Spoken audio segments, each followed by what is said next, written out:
Hi friends, welcome to Annie's kitchen. ನಾನಿವತ್ತು ಅರ್ಶಿಣದ ಕೊಂಬು, ಈ ಅರ್ಶಿಣದ ಕೊಂಬಿಂದ ಯಾವ ಥರ ಪ್ಯೂರ್ ಅರಿಶಿನ ಮನೆಯಲ್ಲೇ ಮಾಡ್ಕೋಬೋದು ಅಂತ. ಸೊ ಇವಾಗ ನೋಡ್ಬೋದು ನೀವು, ಸಂಕ್ರಾಂತಿ ಹಬ್ಬದಲ್ಲಿ ಇದು ಅರ್ಶಿಣದ ಕೊಂಬು ನೀವು ಎಲ್ಲೆಲ್ಲೂ ಅಂಗಡಿಗಳಲ್ಲೂ ಮಾರ್ತಾ ಇರ್ತಾರೆ ಇದನ್ನು ಮಾರ್ಕೆಟ್ಗಳಲ್ಲಿ. ಸೊ ಆ ಟೈಮಲ್ಲಿ ನೀವು ಅರ್ಶಿಣದ ಕೊಂಬು ಜಾಸ್ತಿ ತೊಗೊಂಡ್ಬಂದು ಇಟ್ಕೊಂಡು ನೀವು ವರ್ಷಾನ್ಗಟ್ಲೆ ಅದನ್ನು ಯೂಸ್ ಮಾಡ್ಕೋಬೋದು ಪ್ಯೂರಾಗಿ. ಸೊ ಇವಾಗ ನಾನು ಇದನ್ನು ನೋಡಿ ಸ್ವಲ್ಪನೇ ತೊಗೊಂಡು ಬಂದಿದ್ದೀನಿ. ನಾನು ಇದರಿಂದ ಯಾವ ಥರ ಮಾಡೋದಂತ ನಾನು ಇವಾಗ ಸ್ಟೆಪ್ ಬೈ ಸ್ಟೆಪ್ ತೋರಿಸ್ತೀನಿ. ಸೊ ಮೊದಲಿಗೆ ನಾನು ಇವಾಗ ಇದಕ್ಕೆ ನೀರು ಹಾಕ್ಕೊಳ್ತಾ ಇದ್ದೀನಿ. ನೀರು ಹಾಕ್ಕೊಂಡು ಚೆನ್ನಾಗಿ ತೊಳ್ಕೊಳ್ತೀನಿ. ಅದು ತೊಳ್ಕೊಂಡು ಅದೇನು ಅಂಶ ಇದೆ ಮೇಲ್ಗಡೆ ಮಣ್ಣದ ಅಂಶ ಎಲ್ಲ ಕ್ಲೀನಿಗೆ ಚೆನ್ನಾಗಿ ತೊಳ್ಕೊಂಬಿಡೋಣ.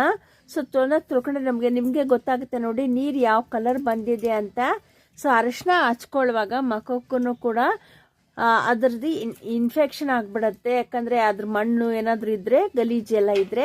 ಸೊ ಅದರಿಂದ ನಾನಿವಾಗ ಚೆನ್ನಾಗಿ ತೊಳ್ಕೊಂಡು ಕ್ಲೀನಾಗಿ ತೊಳ್ಕೊಳ್ತೀನಿ. ನೋಡಿ ನೀರು ಎಷ್ಟು ಕಲರ್ ಆಗಿದೆ ಅಂತ. ಸೊ ಇದನ್ನು ಕೂಡ ಅಷ್ಟೇ ತೊಳ್ಕೊಂಡಾದ್ಮೇಲೆ ಇದ್ರಿಗೆ ಮೇಲ್ಗಡೆ ಏನು ಸ್ಕಿನ್ ಇದೆಯೋ ಅದನ್ನು ಕೂಡ ಕ್ಲೀನಾಗಿ ನಾನೆಲ್ಲ ತಗೊಂಡ್ಬಿಡ್ತೀನಿ. ತೊಗೊಂಡ್ರೆ ನಿಮಗೆ ಅವಾಗ ಫುಲ್ಲು ಎಷ್ಟು ಎಲ್ಲೋಯಿಶ್ ಬಂದಿದೆ ನೋಡಿ.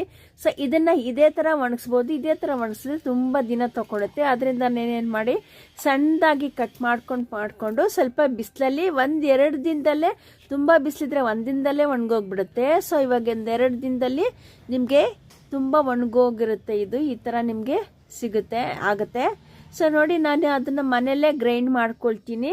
ಗ್ರೈಂಡ್ ಮಾಡ್ಕೊಂಡಾಗ ನೀವೇ ನೋಡ್ಬೋದು ಎಷ್ಟು ಚೆನ್ನಾಗಿ ಎಷ್ಟು ಕಲರಾಗಿ ಬಂದಿದೆ ಅಂತ. ಸೊ ಇದೇ ಥರ ನೀವು ಮನೇಲಿ ಮಾಡ್ಕೊಳ್ಳಿ. ಸೊ ಶುಕ್ರವಾರ ಆಗಲಿ ವಾರಗಳಲ್ಲಿ ಹೆಂಗಸರು ಹಚ್ಕೊಳ್ಳೋದ್ರಿಂದ ತುಂಬ ಒಳ್ಳೆಯದು. ಸೊ ಇವಾಗೇನಾದರೂ ಅನ್ವಾಂಟೆಡ್ ಹೇರ್ಸ್ಗಳು ಅದು ಇದು ಬಂದ್ರೂ ಮುಖದ ಮೇಲೆ ಕೂಡ